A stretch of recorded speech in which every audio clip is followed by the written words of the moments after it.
Fala galera que acompanha o canal Fael Portinari, obviamente eu sou o Fael Portinari e aqui eu trago um relato inédito. Tem algo sobrenatural vivendo na Amazônia. Mas antes de continuar o relato, eu quero contar uma novidade para vocês. O canal Elite Oculta está de volta. Então já clique aqui no card e assista os melhores relatos do canal Elite Oculta, que está de volta. E vamos lá para o nosso relato. Primeiro, não esqueça de deixar o like e hypar esse vídeo. Olá, Fael. O meu nome é Igor. Eu tenho 40 anos e peço que não me julgue pelo que eu fiz na época, pois de alguma forma eu paguei por tudo. Tropa, eu tô aqui com a mão meio para baixo, mas é segurando o mouse aqui para ir passando aqui a história. Então, vamos lá. Na época, eu era de Porto Velho, Rondônia, e no final dos anos 90, eu morava com os meus pais. Eu tinha uma irmã, a Tamara. Ela era 2 anos mais nova do que eu. Eu tinha 13 e ela 11. Morávamos em um sítio afastado da cidade. O meu pai, ele era comerciante na cidade e eu não tinha muitos amigos, pois nem TV em casa tínhamos. E também não frequentávamos a escola, mas a minha mãe sempre me ensinou a ler, escrever e matemática básica. O meu pai justificava todos os seus erros com religião, nos obrigava a ir para a igreja e nos proibia de tudo, até de ver TV. Ele dizia que a nossa casa nunca teria televisão, pois era coisa do diabo. Às vezes, ele passava dias fora, e isso era uma paz para todos nós dentro de casa. E depois que nasci, a minha mãe teve complicações no parto e teve que arrancar o útero. E daí então, o meu pai passou a traí-la com outra mulher, ou melhor, com várias. Ele dizia que se uma mulher não pudesse ter filhos, ele poderia escolher quem ele quisesse como uma segunda esposa, pois está na Bíblia. Ele dizia que Abraão se deitou com uma concubina porque Sara não podia ter filhos. Resumindo, ele sempre usava passagens bíblicas para o que o favorecia. Bem, quando eu tinha 13 anos e fazia catecismo na igreja local, certa vez o padre me chamou para um estudo bíblico, onde eu estaria preparado para fazer a primeira comunhão. E quando cheguei à igreja, eu achei estranho, porque só estava o padre lá.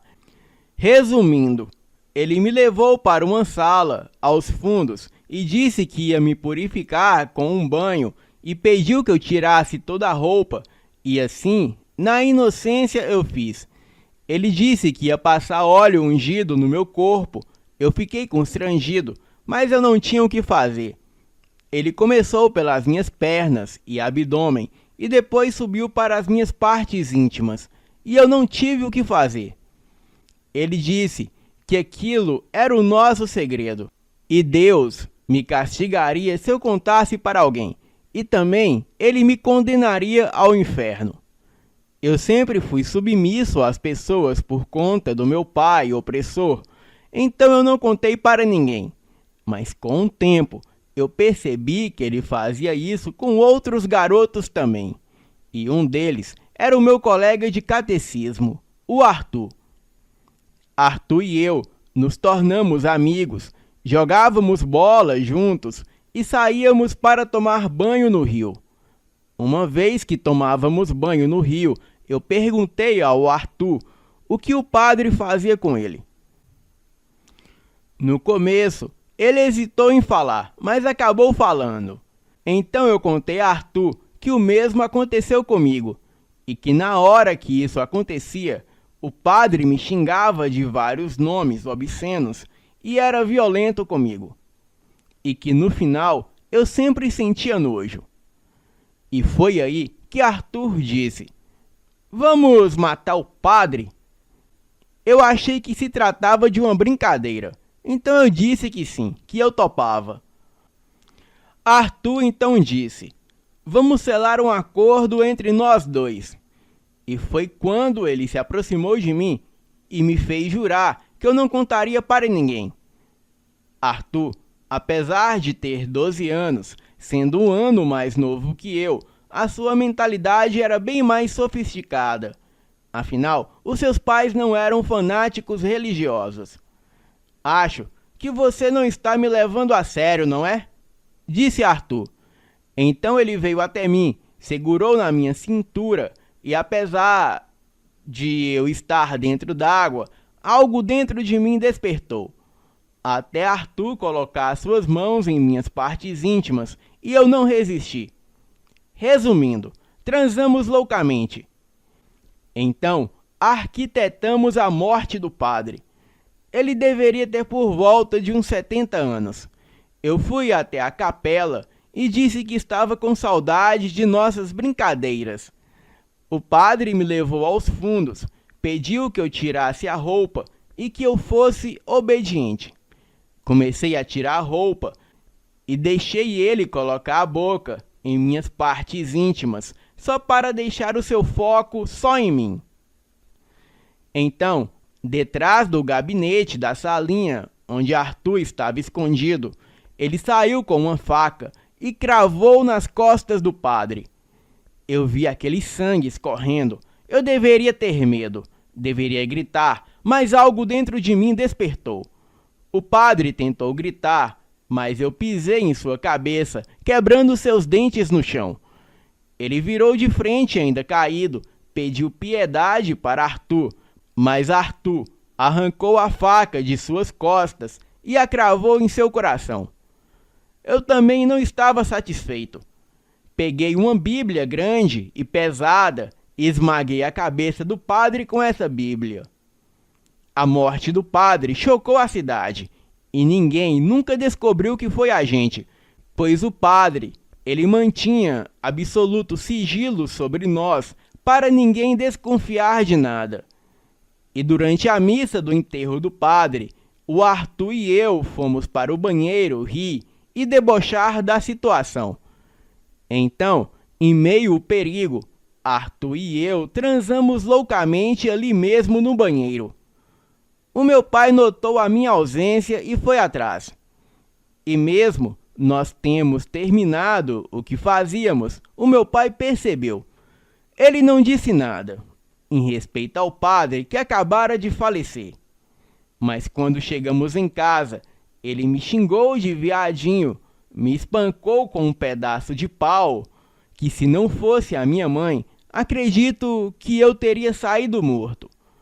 A surra foi tão forte que eu perdi um dente e fui proibido de sair de casa. E 3 dias depois, o meu pai chegou em casa com uma garota de programa. Ela deveria ter uns 30 anos e me obrigou a ter relações sexuais com ela. E isso com a minha mãe e com a minha irmã em casa. E dizia ele que se eu me tornasse gay, ele me mataria. Ele havia passado de todos os limites. E depois ele me expulsou do meu quarto e ele mesmo teve relações com essa mulher. Eu havia jurado para mim mesmo que eu nunca mais choraria na minha vida. Então, no dia seguinte, já que o meu pai trabalhava, eu fui atrás de Arthur. Eu disse que precisávamos matar o meu pai. Só que não seria fácil, pois ele tinha 40 anos e era muito forte. Porém, eu tinha um plano. Chamei ele para pescar, pedi perdão e disse que nunca mais pecaria tendo relações sexuais com pessoas do mesmo sexo. Ele, feliz, disse que pescaria comigo no sábado. E quando o sábado chegou, lá estávamos nós pescando em um lugar isolado do Rio Madeira, em Porto Velho. Eu peguei a faca para limpar o primeiro peixe que pescamos. O meu pai me pediu perdão pela surra que me deu e disse que estava arrependido, mas que foi necessário para que eu virasse homem. Então eu perguntei: pai, você teria coragem de matar alguém? Nunca, meu filho. Isso é um pecado grave. Eu exagerei com você. mas eu nunca te bateria para colocar a sua vida em risco. Ele disse.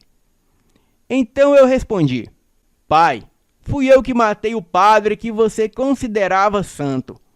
E logo em seguida, eu cravei a faca nas costas dele e disse: se você não tem coragem de matar alguém, então você não é homem suficiente.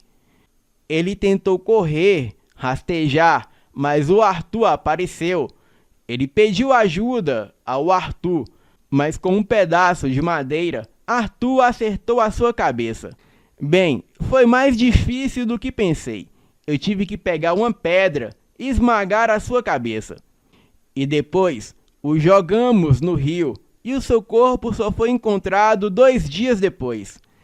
A minha versão para a polícia foi que um homem apareceu e disse que o meu pai tinha um relacionamento com a sua esposa e ele estava ali por vingança.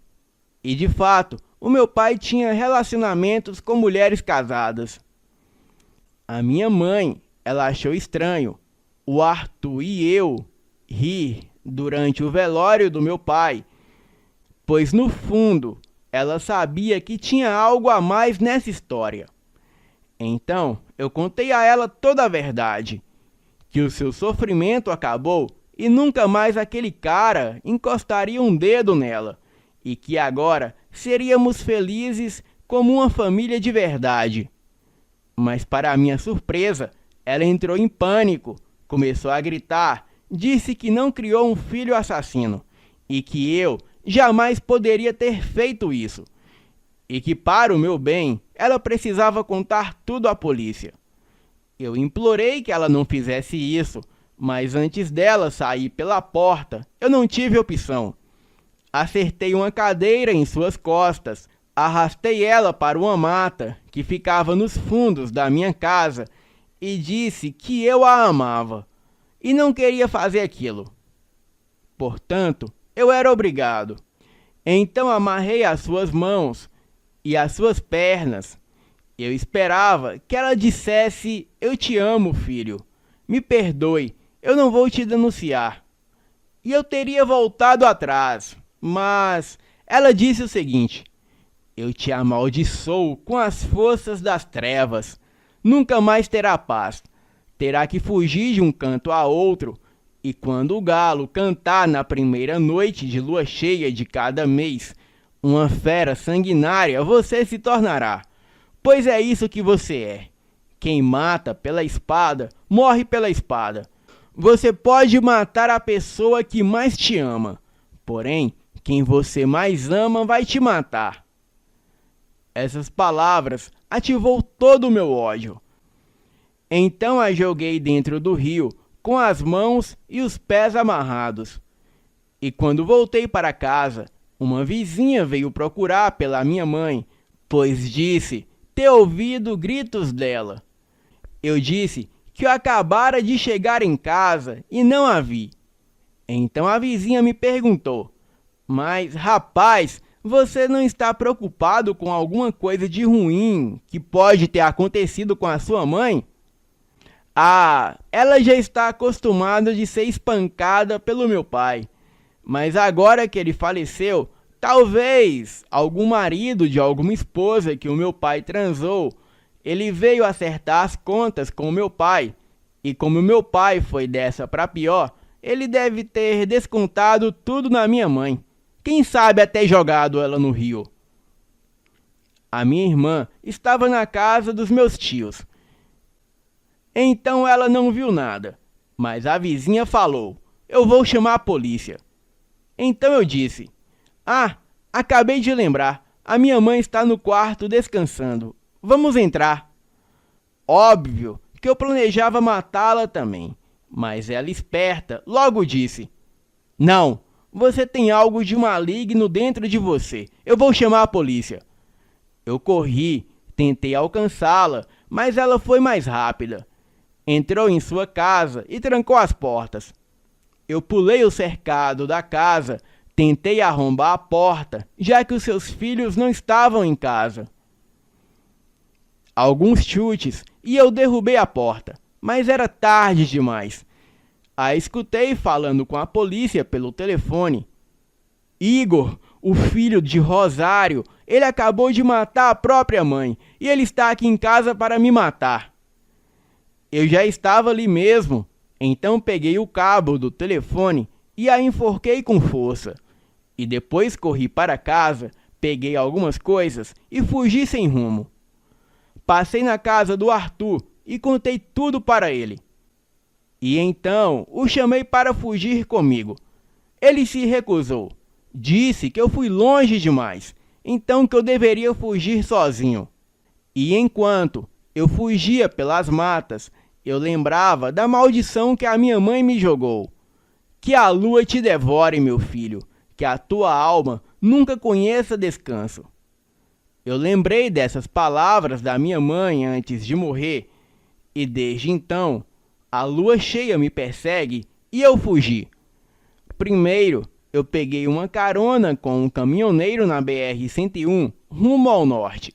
Os faróis do caminhão cortavam a madrugada e só se via mato de um lado a outro, mas eu sentia algo me seguindo.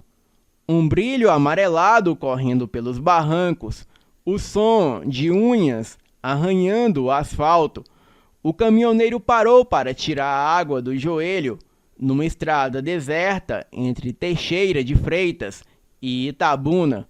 Eu fiquei sozinho no caminho e juro, eu vi um cão preto do tamanho de um homem. Ele me olhou como se me reconhecesse. E nas noites seguintes eu comecei a mudar. Os ossos doíam, a pele queimava, e quando chegávamos a Salvador, um pescador velho, ele me disse que o que eu carregava era a maldição da fera, e que nenhum rio poderia lavar isso. Corre para o norte, ele disse, e só o Amazonas pode esconder o que você virou. E de carona, eu atravessei Feira de Santana, Petrolina, Teresina, Belém, e em cada cidade os cães latiam assim que me viam. E as águas dos rios nunca refletiam a minha imagem quando eu olhava, e a lua sempre cheia, sempre espreitando. E quando finalmente eu cheguei em Manaus, eu pensei que o peso ia sumir, mas a cidade tem o seu próprio tipo de escuridão. O Rio Negro não reflete a lua, ele a engole. E nas margens dizem que há espíritos que farejam o pecado. E numa noite de calor e neblina, eu acordei na beira do rio, coberto de lama e com marcas de garras nas próprias pernas. Um barqueiro me viu e jurou que um bicho me seguia, correndo ao meu redor em círculos. Eu fugi de novo, mais uma vez para o fim do mapa. Peguei um barco rumo a Ipixuna, bem no coração do Amazonas. Ali, a floresta parece viva. As árvores jogam folhas em minha direção quando o vento passa, e cada lua cheia é um lembrete da maldição que carrego. A de um filho que matou a mãe e foi amaldiçoado. Às vezes eu penso em voltar, mas eu não posso, pois assim que eu pisar o pé em Vila Velha, eu serei morto. Mas eu sei que no instante em que a lua subir, o Igor morre e o que sai de dentro de mim não é mais humano. E quando cheguei em Ipixuna, o mundo parecia ter esquecido de mim. A cidade era pequena, cercada de rio e floresta, o tipo de lugar onde o tempo anda devagar, mas os olhos das pessoas veem demais.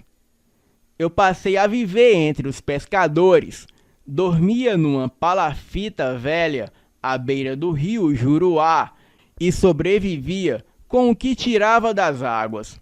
Aprendi a lançar rede, a vender tambaqui e pirarucu no mercado, e a beber café preto ao nascer do sol, assistindo a neblina subir do rio como um nevoeiro. E por alguns anos eu consegui enganar a mim mesmo. Acreditei que o passado tinha ficado lá em Vila Velha, junto do sangue e da maldição. Mas a lua nunca esquece.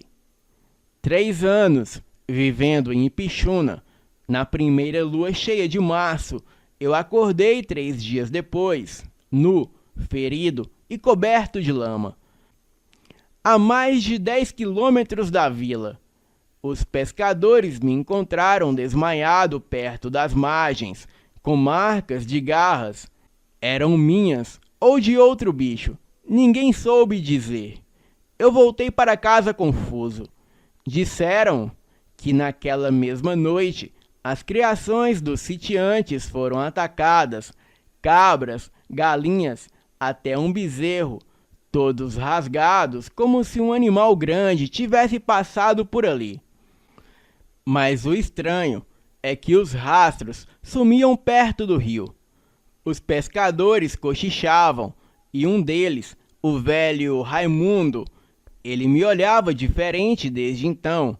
Ele disse uma vez com a voz baixa: "O rio te trouxe, Igor, mas ele não te quer."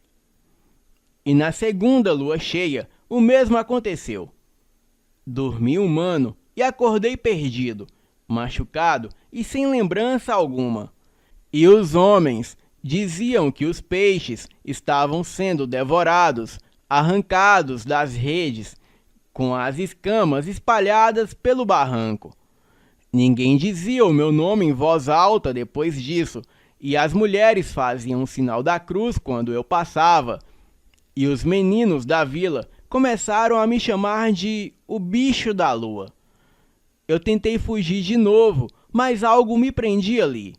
E toda vez que eu pensava em partir, uma força estranha me puxava de volta para o rio, como se a floresta me conhecesse e como se a lua me esperasse. Agora eu vivo no limite. Trabalho, pesco, vendo o que consigo, mas quando o céu começa a envermelhar e o vento muda de direção, eu me tranco.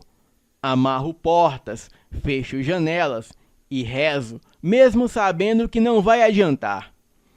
Porque no fundo, eu sinto que quando a lua nasce, ela me chama, e o que mora dentro de mim acorda. E cada vez demora mais para dormir de novo. A noite em Ipixuna estava pesada. O ar não se movia. O rio parecia em silêncio, como se a floresta esperasse algo. Eu já sentia a febre subindo pelos ossos, o calor dentro do peito e o cheiro metálico no ar que sempre vinha antes da mudança. E foi aí que eu ouvi passos. Eram 3, lentos, firmes, e o som inconfundível de uma espingarda sendo engatilhada. "Igor!" gritou uma voz rouca, do lado de fora do casebre. "A gente sabe que é tu. Tu trouxe o mal para cá, desgraçado." Eu reconheci as vozes. Elias, Raimundo e Zeca. Os pescadores que dividiam rede e pinga comigo tantas vezes. Mas agora o medo nos separava como um abismo. "Sai da vila, Igor!" gritou o outro. "Antes que a gente te faça ir." O corpo tremia, o sangue fervia, e então veio a luz. A lua cheia subiu sobre o rio repentinamente, e o que restava de mim rasgou por dentro. A dor foi como fogo. O grito mais animal do que humano, e o som dos ossos se quebrando, da pele se esticando, e do mundo se tornando um borrão de fúria e cheio de sangue. Eles atiraram. 1, 2, 3 disparos, mas já era tarde. Eu não lembro dos detalhes, só dos gritos, do gosto quente e salgado, e do som de carne sendo dilacerada e do rio correndo. E quando o sol nasceu, o silêncio era absoluto, e o monstro dentro de mim, saciado, ele vomitou os restos, os 3 corpos mutilados, largados como oferenda na beira da mata. E depois disso, tudo escureceu.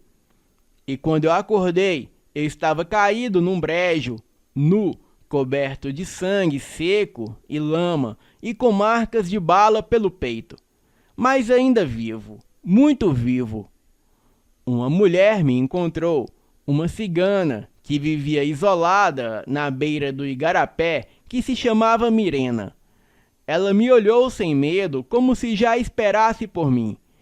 E com as mãos firmes, ela tirou cada bala com uma faca velha e orações em uma língua que eu não conhecia. O sangue pingava no chão e algo estranho aconteceu. A pele começou a se fechar sozinha, como se nunca tivesse sido ferida. Mirena me encarou com os olhos escuros e disse apenas: "A maldição da mãe morta não te mata, Igor. Ela renasce a cada lua cheia.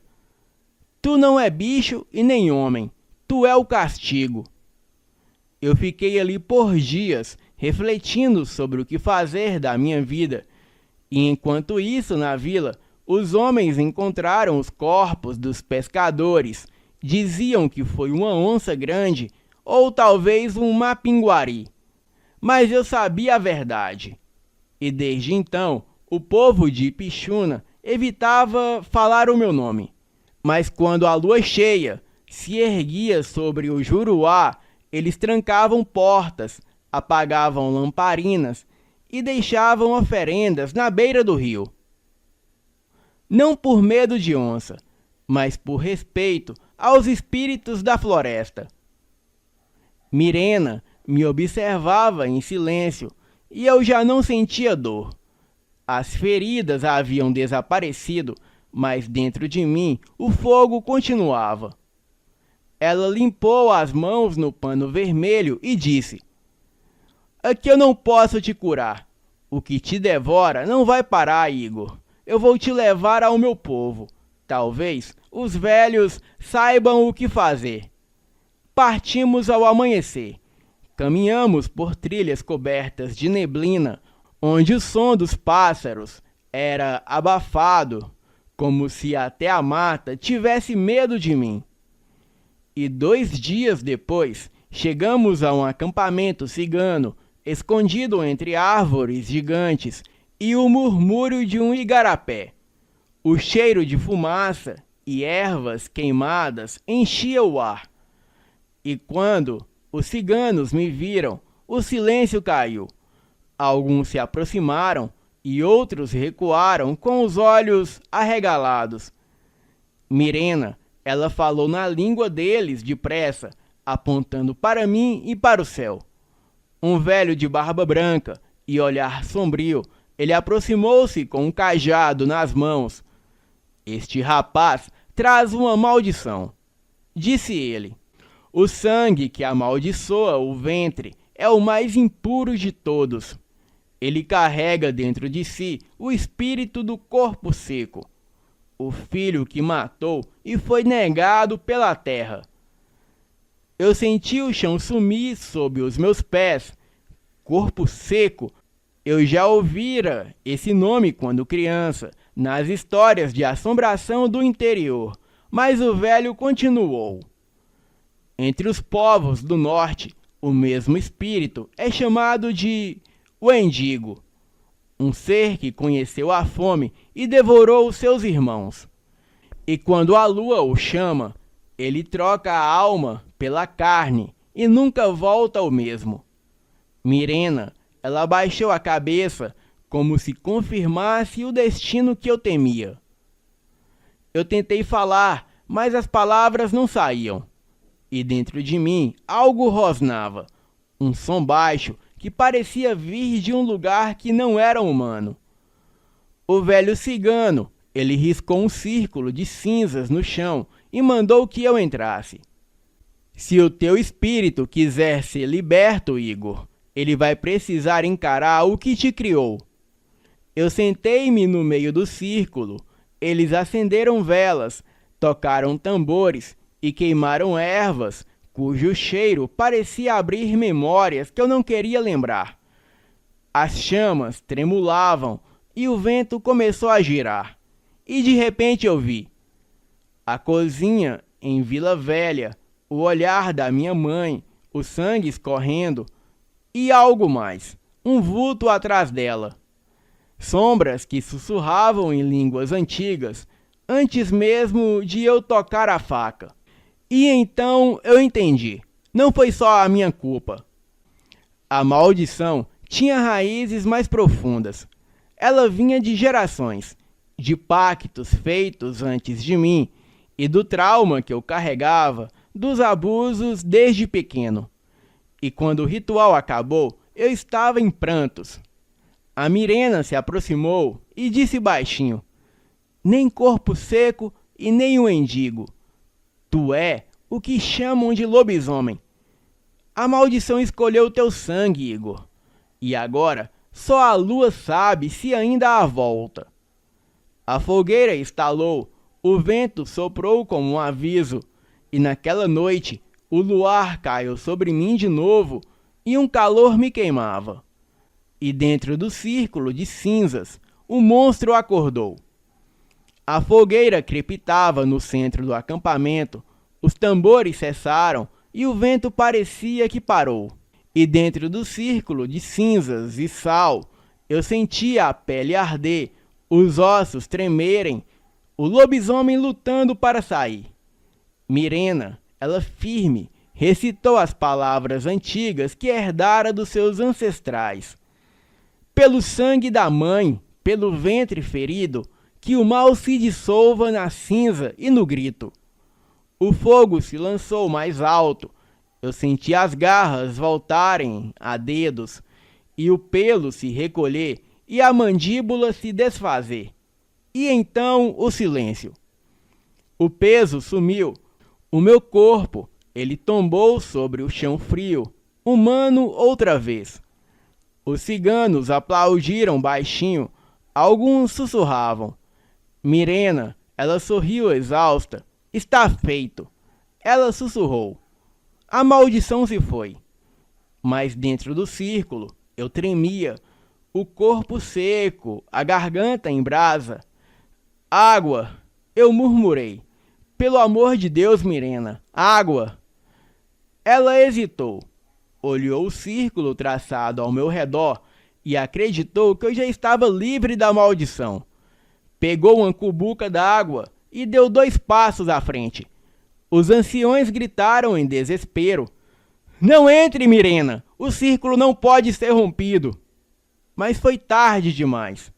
Quando ela cruzou o traço de cinzas, o vento mudou. A lua, antes escondida atrás das nuvens, rompeu o céu. E antes que ela pudesse me tocar, eu senti a maldição rasgar a minha carne novamente. Um urro saiu da minha garganta, metade dor e metade fome. Os olhos se tornaram de monstros e as mãos viraram garras.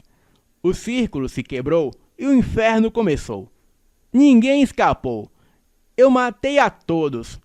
E a Mirena, ela foi a primeira. O resto foi gritos, fogo, sangue e o som de ossos se partindo. E quando amanheceu, o acampamento era uma fumaça cinza, e o silêncio pesava como culpa. Acordei coberto de cinzas e sangue seco, o corpo nu, o coração quebrado. A fumaça subia devagar e o ar tinha cheiro da minha própria carne. Eu caí de joelhos e chorei. Fugi da mata antes que alguém me visse.